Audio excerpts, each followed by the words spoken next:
ज्या त्या भाषा वापरतायत, गोलपिठा म्हणतायत, वेशा म्हणतायत, मुळात आपण, मी वाईट शब्द वापरणार नाही, पण काँग्रेस बरोबर शय्यासोबत जे आपण करताय, काँग्रेस वाढवण्याची जी सुपारी आपण घेतलेली आहे, पवार साहेबांना पण सांगताय की ज्यांनी स्वतःच्या आत्मसन्मानाकरिता राष्ट्रवादी काँग्रेस पक्ष काँग्रेसमधून बाहेर पडून उभा केला, त्यांना सांगताय काँग्रेसमध्ये विलीन करा.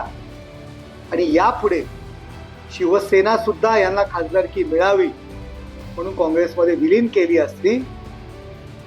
म्हणून आज या खासदारांनी भूमिका घेतली असेल. मला वाटतं काही खासदारांनी सुद्धा ही शंका व्यक्त केली, भविष्यामध्ये शिवसेना काँग्रेसमध्ये विलीन करणार आहेत म्हणून आम्ही बाजूला गेलेलो. आपण दलालात दलाल, काँग्रेसचे दलालात दलाल म्हणून तुमची नेमणूक काँग्रेसने केलेली आहे.